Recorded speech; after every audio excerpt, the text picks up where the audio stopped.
हमारे कैंडिडेट्स वीरेंद्र जगताप जी, यशोमती ठाकुर जी, बबलू देशमुख जी, स्टेज पे सीनियर नेता, इंडिया गठबंधन के नेता, कांग्रेस पार्टी के नेता, कांग्रेस पार्टी के हमारे प्यारे कार्यकर्ता, बब्बर शेर, टाइगर, आवाज तो सुनाई नहीं दी।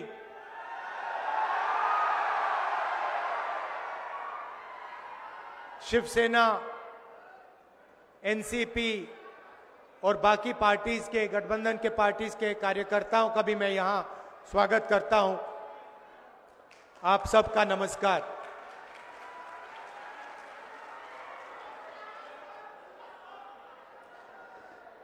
ये जो लड़ाई है, ये विचारधारा की लड़ाई है। एक तरफ कांग्रेस पार्टी और इंडिया गठबंधन, दूसरी तरफ बीजेपी, आरएसएस। हम कहते हैं कि देश संविधान से चलना चाहिए और प्रधानमंत्री कहते हैं कि एक खोखली किताब है, इसमें कुछ नहीं लिखा है। ये देखिए,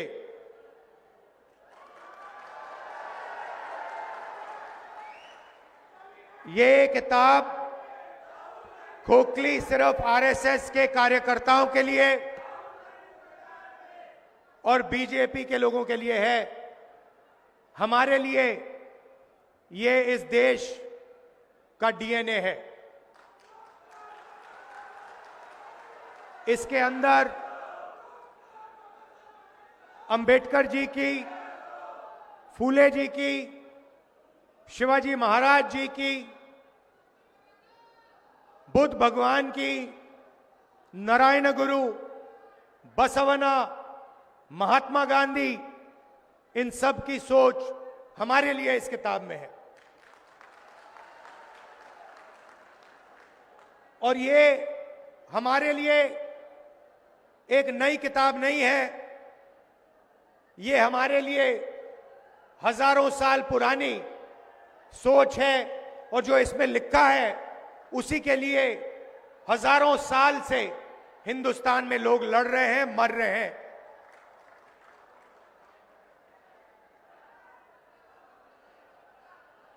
प्रधानमंत्री और बीजेपी के लोग बंद कमरों में छुपकर इस संविधान की हत्या करते हैं। मैं आपसे पूछना चाहता हूं,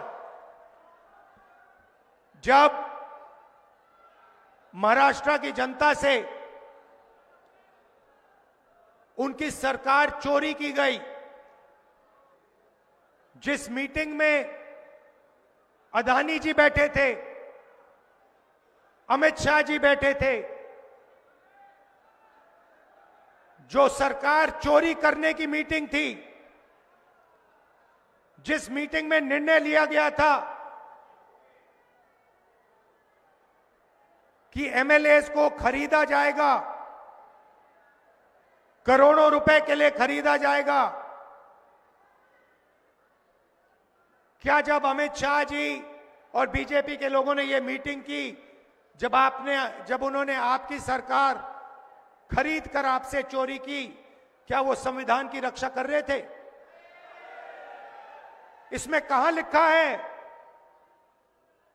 कि करोड़ों रुपए देकर महाराष्ट्र की जनता की सरकार को चोरी किया जाए? कहां लिखा है? मुझे दिखा दो। संविधान में कहां लिखा है कि सरकार को चोरी करना चाहिए? और आज महाराष्ट्र में हर एक व्यक्ति को मालूम है वो सरकार क्यों चोरी की गई थी। वो सरकार धारावी के कारण चोरी की गई थी, क्योंकि बीजेपी के लोग नरेंद्र मोदी, अमित शाह धारावी की जमीन महाराष्ट्र के गरीब लोगों की जमीन, 1,00,000 करोड़ रुपए की जमीन अपने मित्र गौतम अदानी को देना चाहते थे। इसीलिए महाराष्ट्र की सरकार आपके हाथों से चोरी की गई है और यह पूरा महाराष्ट्र जानता है, पूरा महाराष्ट्र जानता है। आंखों के सामने करोड़ों रुपए देकर एमएलए खरीदकर आपकी सरकार आपसे छीनी गई, चोरी की गई। और प्रधानमंत्री ने, अमित शाह जी ने, पूरा देश जानता है कि इन्होंने ये काम करवाया है। पैसे अगर दिए गए हैं तो वो आसमान से नहीं गिरे। हिंदुस्तान में 40-50 करोड़ रुपए कोई ऐसे फ्री में नहीं देता है। आपने कभी देखा है कि फ्री में कोई 40 करोड़ रुपए, 50 करोड़ रुपए किसी को दे रहा है? नहीं, सौदा हुआ था। धारावी की जमीन का सौदा हुआ है। इसीलिए एमएलए को करोड़ों रुपए दिए गए। कहां से आए? किसने ऑर्डर दिया? पूरा देश जानता है, बोलने की भी जरूरत नहीं है। पूरा देश जानता है कि जिस पैसे से एमएलए खरीदे गए उसको बांटने का ऑर्डर किसने दिया। महाराष्ट्र का 6 साल का बच्चा जानता है। और फिर प्रधानमंत्री आते हैं और कहते हैं कि राहुल गांधी रिजर्वेशन के खिलाफ है। मेरी बहन मुझे बता रही थी कि उन्होंने मोदी जी का भाषण सुना और उस भाषण में उन्होंने, मेरी बहन ने मुझे कहा कि जो हम बोलते हैं वही मोदी जी आजकल बोल रहे हैं। पता नहीं, शायद मेमोरी लॉस हो गया है।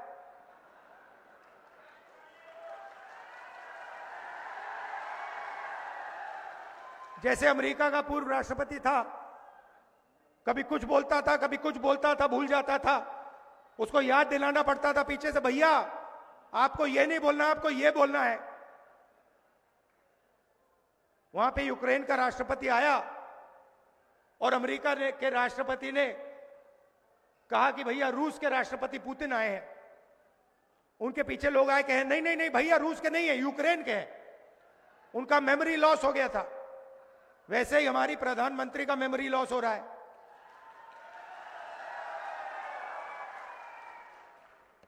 पता नहीं, शायद अगली मीटिंग में आपके पास आएंगे, कहेंगे भैया महाराष्ट्र की सरकार सोयाबीन के लिए 7,000 रुपए देती है प्रति क्विंटल।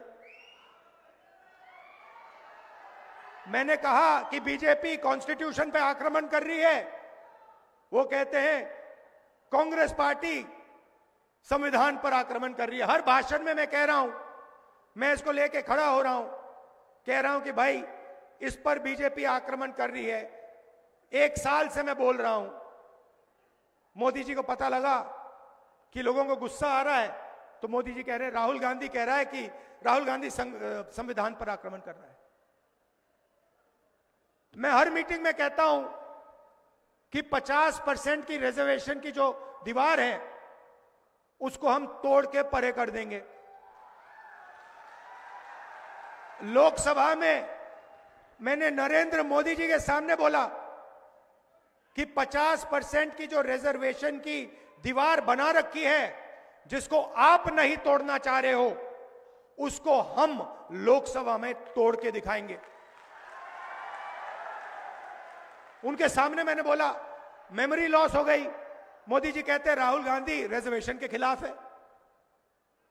राहुल गांधी, उनके सामने मैंने बोला कि मैं 50% की जो दीवार है उसे तोड़ने वाला हूं। कांग्रेस पार्टी इंडिया गठबंधन उस दीवार को तोड़ेगी। और मोदी जी का मेमोरी लॉस हो गया, कहते हैं राहुल गांधी तो रिजर्वेशन के खिलाफ है। अगली मीटिंग में कहेंगे कि राहुल गांधी जाति जनगणना के खिलाफ है। मैंने उनके सामने बोला, मोदी जी जाति जनगणना कराइए, देश को पता लगना चाहिए कितने दलित हैं, कितने आदिवासी हैं, कितने पिछड़े वर्ग के लोग हैं।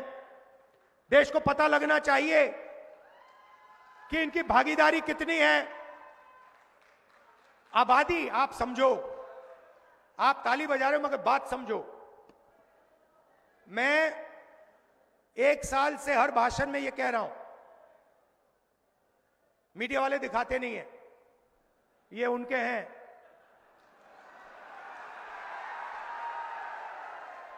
अच्छा, मजे की बात है, जब मैं कहता हूं ये उनके हैं तो ये मेरी ओर देख के मुस्कुराते हैं, कहते हैं हां हम उनके हैं, आपके नहीं हैं। देखिए मुस्कुरा रहे हैं, देखिए देखिए देखिए, ये देखो, ये ऐसे कर रहा है, देखो। मगर देखो, इनकी गलती नहीं है, इनकी गलती नहीं है। ये तो मुझे अच्छे लगते हैं, इनको काम करना है, इनको सैलरी लेनी है, इनको बच्चों का एजुकेशन करना है, इनको खाना खाना है। तो ये मालिकों के खिलाफ कुछ नहीं कर सकते, ये एक प्रकार से गुलाम है। तो इनसे मेरी कोई लड़ाई नहीं है।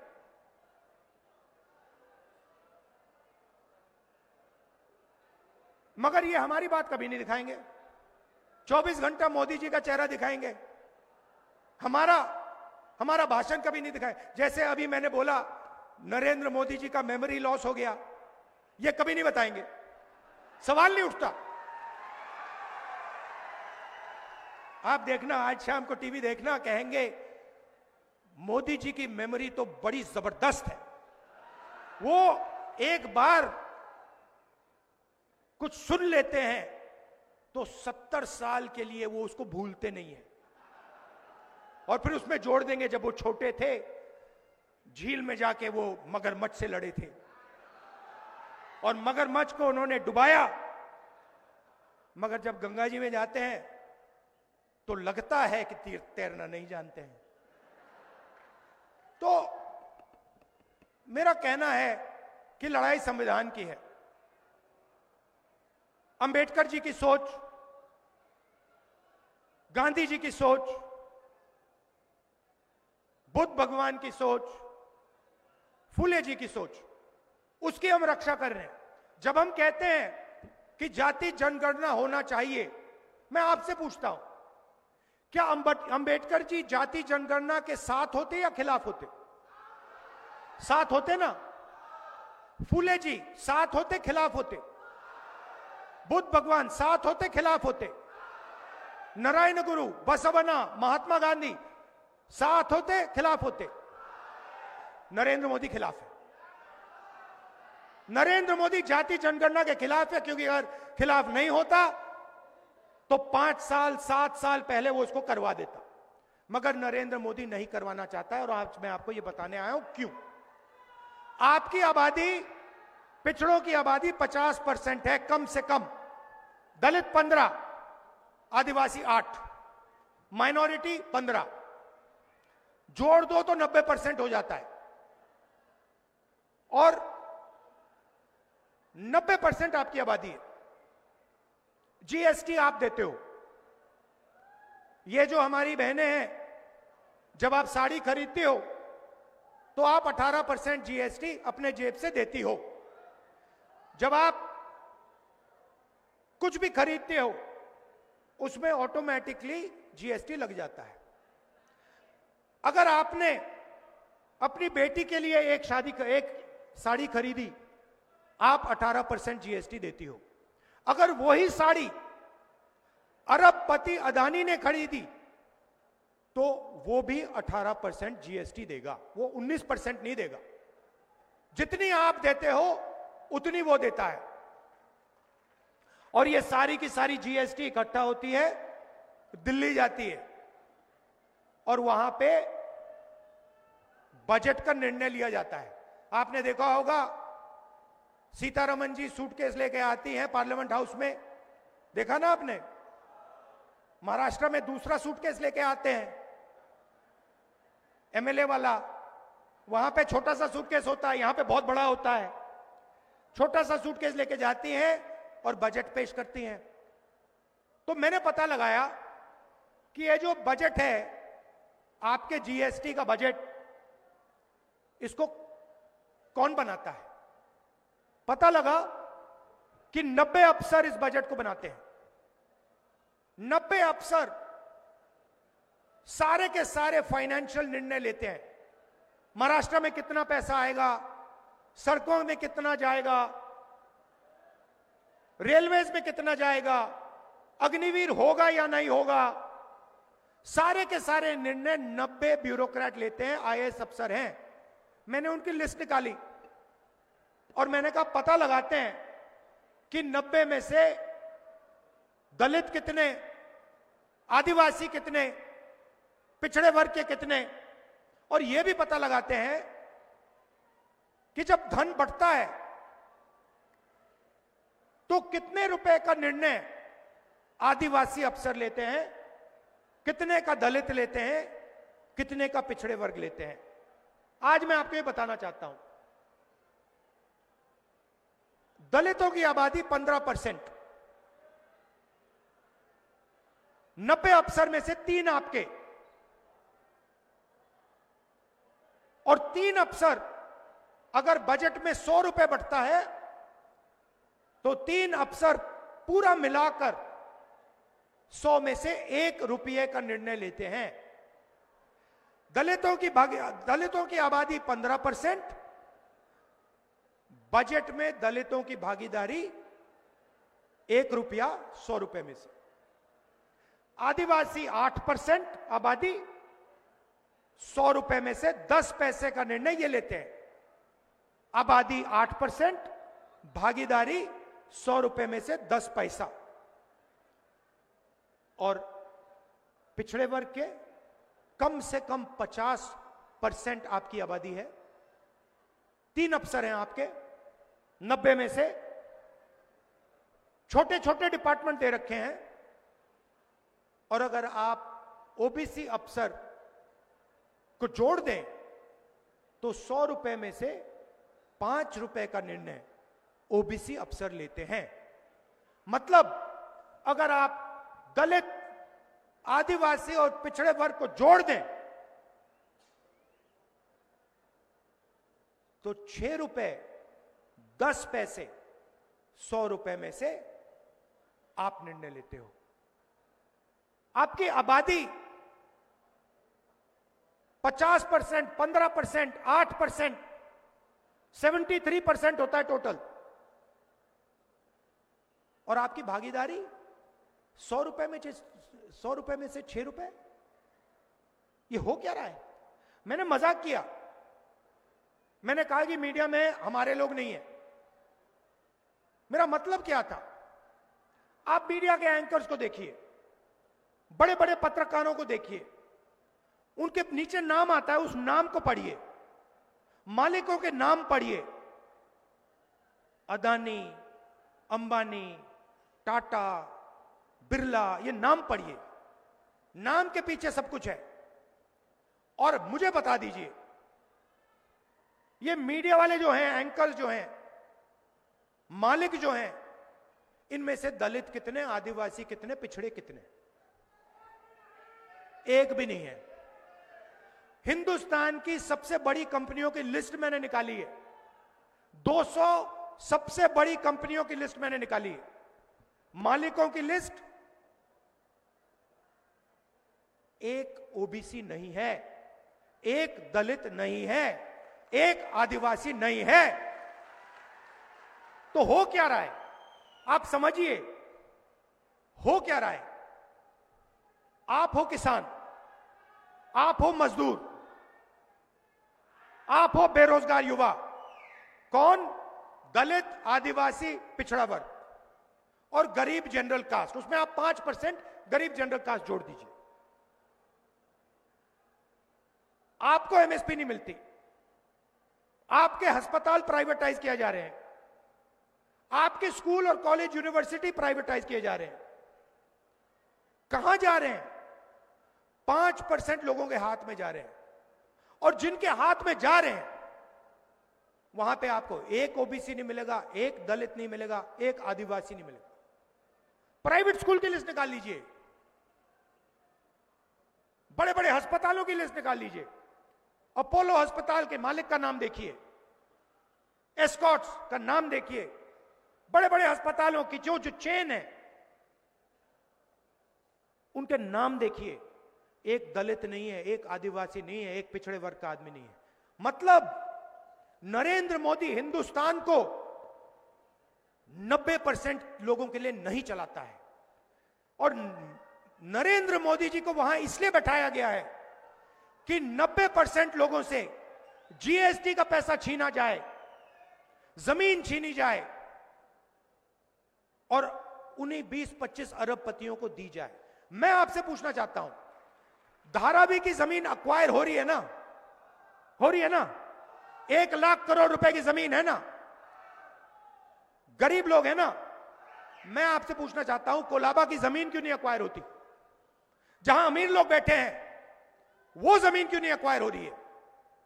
क्योंकि वहां ना दलित है, ना आदिवासी है, ना पिछड़ा है, इसीलिए वो जमीन अक्वायर नहीं हो रही है। जहां भी आपको दलित, आदिवासी और पिछड़े लोग मिलेंगे वहां जमीन अक्वायर होगी। हम जमीन अधिग्रहण बिल इसलिए लाए आपको बचाने के लिए। ये सारे के सारे मीडिया वाले मेरे पर अटैक करने शुरू कर दिए उस दिन। जिस दिन मैं आपको बता रहा हूं, जिस दिन मैं भट्टा परसोल पहुंचा उस दिन से मीडिया वाले मेरे पीछे पड़ गए। जिस दिन मैंने जमीन अधिग्रहण की बात की उस दिन ये मेरे पीछे पड़ गए। कौन? अदानी के लोग, अंबानी के लोग। मेरी छवि बिगाड़ने की कोशिश की, हजारों मतलब करोड़ों रुपए लगा दिए कि राहुल गांधी को बदनाम करो। क्यों? क्योंकि मैं आपकी जमीन की रक्षा करता हूं। और मैं कहता हूं कि अगर धारावी की जमीन अदानी को दी जाएगी, अगर लाखों करोड़ रुपए उसके हवाला किया जाएगा, उसको दिया जाएगा, तो फिर हजारों करोड़ रुपए हमारे किसानों की जेब में भी जाना चाहिए। हम इस बात को मानने के लिए तैयार नहीं है कि सोयाबीन का किसान मर जाए, भूखा मर जाए, और उधर 25 अरबपतियों का 16 लाख करोड़ रुपया कर्जा माफ हो। हम इस बात को मानने को तैयार नहीं है, हम ये होने नहीं देंगे। इसीलिए पूरी की पूरी मीडिया इंडिया गठबंधन के खिलाफ खड़ी है। इसीलिए 24 घंटा नरेंद्र मोदी का चेहरा दिखता है। भाई और बहनों, आपकी जमीन इनको चाहिए, आपका जल इनको चाहिए, आपका जंगल इनको चाहिए, ये आपसे सब लेना चाहते हैं। हिंदुस्तान के 25 अरबपति हैं, 16 लाख करोड़ रुपया उनका कर्जा माफ किया है। हमने हिंदुस्तान के हर किसान का कर्जा माफ किया था। 70,000 करोड़ रुपए लगे थे, 70,000 करोड़ रुपए लगे थे। इन्होंने अरबपतियों का 16 लाख करोड़ रुपया माफ किया है। 1 लाख करोड़ रुपए अदानी को धारावी में देने जा रहे हैं। ये सोचते हैं बड़ी आसानी से होगा, इतनी आसानी से नहीं होने वाला। राहुल गांधी खड़ा हुआ है यहां पे। तो यही सवाल है, कॉन्स्टिट्यूशन में कहीं नहीं लिखा है कि दलितों की, पिछड़ों की, मजदूरों की, गरीबों की जमीन छीनकर 25 अरबपतियों को दिया जाएगा। कहीं नहीं लिखा है। मुझे दिखा दो, मुझे दिखा दो या कहां लिखा है इस किताब में कि अरबपतियों का 16 लाख करोड़ रुपए माफ होना चाहिए। कहां लिखा है कि धारावी की जमीन छीनी जानी चाहिए और जो वहां मजदूर रहते हैं, गरीब रहते हैं, उनको उठा के बाहर फेंक देना चाहिए। कहां लिखा है इस किताब? कहीं नहीं लिखा है। क्योंकि यह किताब शिवाजी महाराज की किताब है,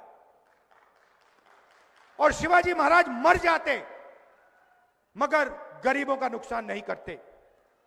शिवाजी महाराज मर जाते मगर धारावी की जमीन अदानी को नहीं देते। यह सच्चाई है, यह महाराष्ट्र की सच्चाई है, यह हिंदुस्तान की सच्चाई है।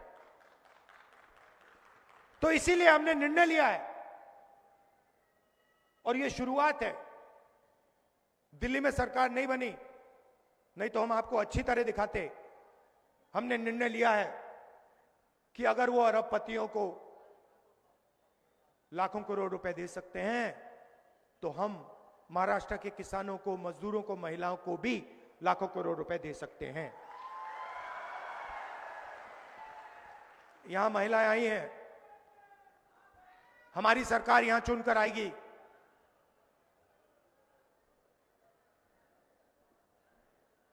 दिसंबर में आप सुबह जगेंगी और कहेंगी कि चलो देखते हैं बैंक अकाउंट में कितना पैसा है, और आपको पता लगेगा कि इंडिया गठबंधन की महाराष्ट्र की सरकार ने महीने का 3,000 रुपए आपके बैंक अकाउंट में डाल दिया है। आप अपने बच्चों से जाके कहेंगी 3,000 रुपए हमारे बैंक अकाउंट में इस महीने के लिए आएगा, और आपके बच्चे आपसे कहेंगे मम्मी अगले महीने भी 3,000 रुपए हमारे बैंक अकाउंट में आएगा, उसके बाद भी आएगा, उसके बाद आएगा। हर महीने पहली तारीख 3,000 रुपए हमारे बैंक अकाउंट में, हमारे गरीब परिवार के बैंक अकाउंट में इंडिया गठबंधन की सरकार डालेगी। जैसे नरेंद्र मोदी जी अदानी जी के बैंक अकाउंट में पैसा डालते हैं, 1 अरबपति के बैंक अकाउंट में डालते हैं, वैसे ही हम हजारों लाखों महाराष्ट्र की महिलाओं के बैंक अकाउंट में पैसा डालने जा रहे हैं। और फिर उसके बाद आप अपने पति से कहेंगी मैं मार्केट जा रही हूं, मोदी जी ने महंगाई बढ़ा दी है, शॉपिंग करने जा रही हूं। आप बस स्टैंड में जाएंगी, बस में घुसेंगी और बस कंडक्टर आपको कहेगा आप महाराष्ट्र की महिला हैं, आप महाराष्ट्र के भविष्य की देखभाल करती हो, बस का टिकट फ्री है। आपको 1 रुपया नहीं देना पड़ेगा। महाराष्ट्र में जितना आप घूमना चाहती हैं, बस में जहां भी आप जाना चाहती हैं, आप फ्री में जाएंगे। और फिर क्या होगा? फिर महाराष्ट्र के किसान कहेंगे राहुल जी आपने महिलाओं के बैंक अकाउंट में 3,000 रुपए डाल दिए, उनकी बस टिकट फ्री कर दी, हम बस में जाते हैं, कंडक्टर हमसे पैसा मांगता है, आपने ये क्या कर दिया? तो फिर हम महाराष्ट्र के किसान से कहेंगे कि घबराइए मत, 3 लाख रुपए तक का कर्जा आपका महाराष्ट्र की सरकार माफ करेगी। फिर सोयाबीन के किसान हमें कहेंगे कि राहुल जी पिछली सरकार में हमें सोयाबीन के लिए, मनमोहन सिंह जी की सरकार में हमें सोयाबीन के लिए सही पैसा मिलता था, ये अदानी वाली सरकार है, ये हमें सही दाम नहीं देती सोयाबीन के लिए। और हम आपसे कहेंगे घबराइए मत, महाराष्ट्र में फिर से कांग्रेस पार्टी की सरकार आ गई है, सोयाबीन के लिए आपको 7,000 रुपए प्रति क्विंटल मिलेगा। और प्याज के जो किसान हैं उनसे हम कहेंगे देखिए हमने देखा है कि प्याज के दाम ऊपर नीचे जाते रहते हैं, आपका नुकसान होता है, तो हम आपके लिए एक महाराष्ट्र सरकार में प्याज के दाम को मैनेज करने के लिए एक फेयर प्राइस कमेटी बैठाएंगे जो आपके प्याज के दाम को कंट्रोल करेगी। और कपास के किसानों को ये दिखाना जरा भैया,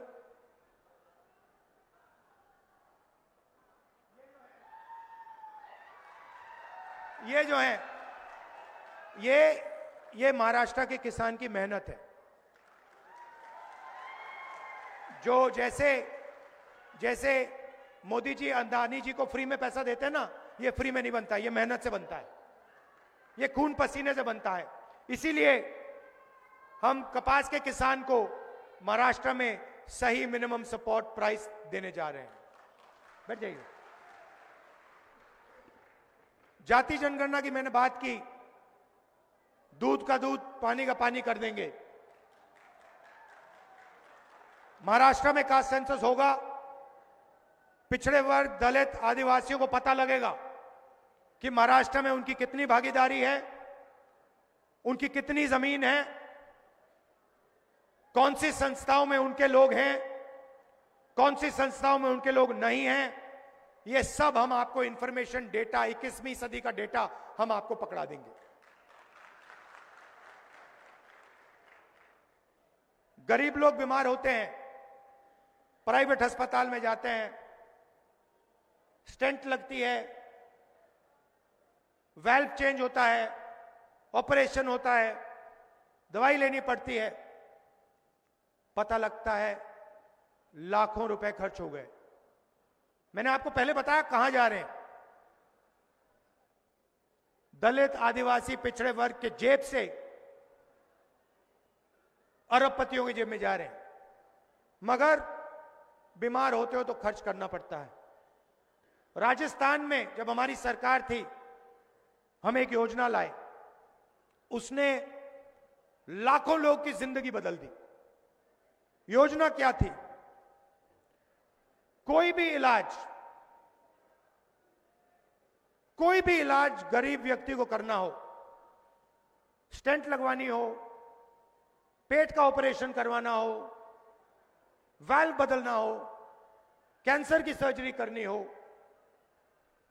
राजस्थान में हमारी योजना कहती थी कि भैया 25 लाख रुपए तक का बीमा आपको मिलेगा। और यही काम हम यहां महाराष्ट्र में करने जा रहे हैं।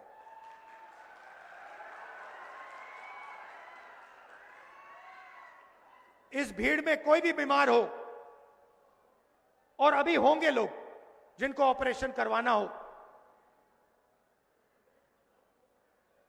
हाई बीपी हो, स्टेंट की जरूरत हो, फ्रैक्चर हो जाए, सर्जरी करनी हो, आप सब लोगों को, महाराष्ट्र में सब लोगों को बता रहा हूं, हमारी सरकार आएगी, आप प्राइवेट अस्पताल में जाओगे और वहां 25 लाख रुपए की सर्जरी, 25 लाख रुपए तक की सर्जरी आप फ्री में करवाओगे।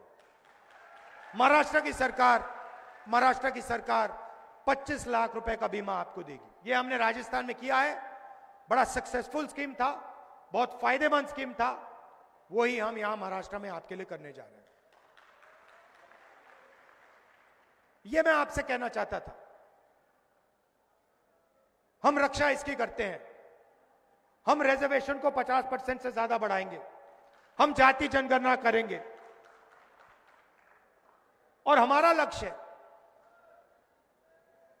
कि गरीब लोगों को, अगर वो अरबपतियों को पैसा देते हैं, 16 लाख करोड़ रुपए दिया, तो हम कहते हैं कि देखिए, अगर आप उनका माफ कर रहे हो, अगर आप उनकी मदद कर रहे हो, अगर आप धारावी की जमीन गरीबों से छीन कर अरबपतियों को दे रहे हो, तो फिर हम भी गरीब लोगों को, किसानों को, मजदूरों को धन दे सकते हैं, पैसा दे सकते हैं, बैंक अकाउंट में दे सकते हैं। मेहनत आप करते हो,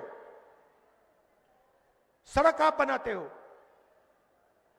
इमारतें आप बनाते हो, देश को आप बनाते हो। अंबानी अदानी मजदूरी नहीं करते, खेत में काम नहीं करते। मैं देखना चाहता हूं, अदानी जी 10 दिन कपास के खेत में काम कर ले, 10 दिन कर ले, फिर देखता हूं क्या होता है। 10 दिन के बाद 6 महीने अस्पताल में लेटेगा वो। काम आप करते हो, मेहनत आप करते हो, मगर आपको कुछ नहीं मिलता। ये हम बदलना चाहते हैं। हम चाहते हैं कि न्याय हो। कॉन्स्टिट्यूशन में लिखा है समानता होनी चाहिए, एकता होनी चाहिए, भाईचारा होना चाहिए। इसीलिए मैंने कन्याकुमारी से कश्मीर 4000 किलोमीटर चले, 4000 किलोमीटर, एक ही नारा दिया, नफरत के बाजार में मोहब्बत की दुकान खोलेंगे। नफरत क्यों फैल रही है?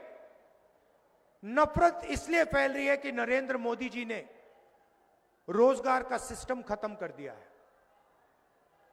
आज हिंदुस्तान के किसी भी प्रदेश में युवाओं को रोजगार नहीं मिल सकता। क्यों? क्योंकि अरबपति चाइना का माल हिंदुस्तान में बेचते हैं और बेचना चाहते हैं। हिंदुस्तान की सारी फैक्ट्रियां बंद कर दी, छोटे बिजनेस बंद कर दिए। आप सोचते हो, मीडिया वाले कहते हैं नोटबंदी। नोटबंदी हथियार था, योजना नहीं थी। जीएसटी आपके खिलाफ हथियार है, किसान को मारने का तरीका है, छोटे व्यापारी को खत्म करने का तरीका है, अदानी अंबानी के लिए रास्ता साफ करने का तरीका है। और नतीजा हुआ है कि देश का सारा धन 20-25 लोगों के हाथ में चला गया। और जो देश को रोजगार देते थे, चाहे वो किसान हो, चाहे वो छोटे बिजनेस वाले हो, मिडिल साइज बिजनेस वाले हो, जहां इनोवेशन होता है, जहां नई चीजें बनती हैं, वो पूरा का पूरा सिस्टम खत्म हो गया है। इसलिए देश में गुस्सा फैल रहा है, नफरत फैल रही है। और ये मैं नरेंद्र मोदी जी से कहता हूं, हर मीटिंग में कहता हूं, आप मन की बात करते हो, आप देश के लिए रोजगार लाइए, आप महंगाई कम कीजिए, आप किसानों को सही एमएसपी दीजिए, आप मजदूरों की मदद कीजिए, आप अरबपतियों के लिए काम करना बंद कीजिए। अरबपतियों ने आपको नहीं चुना है, देश की जनता ने आपको वोट दिया था, अरबपतियों ने नहीं दिया। हां ठीक है, अरबपतियों ने आपकी मार्केटिंग की, अरबपतियों ने आपका चेहरा टीवी पर डाला, वो अलग बात है। मगर प्रधानमंत्री को देश की जनता के लिए काम करना चाहिए, प्रधानमंत्री को अरबपतियों के लिए काम नहीं करना चाहिए। और ये मत भूलिए, ये जो सरकार महाराष्ट्र में है, ये चोरी की सरकार है, ये आपकी सरकार नहीं है। ये सरकार आपसे चोरी की गई थी और ये संविधान के खिलाफ बनी हुई सरकार है। लड़ाई संविधान की है, लड़ाई रिजर्वेशन की है, लड़ाई जाति जनगणना की है, लड़ाई सही एमएसपी की है। आप दूर दूर से आए, दिल से आपका धन्यवाद करना चाहता हूं। आपने कष्ट उठाया, 1-2 घंटे चल के आप आए, बस में आए, दिल से आपका धन्यवाद करता हूं। नमस्कार, जय हिंद, जय महाराष्ट्र।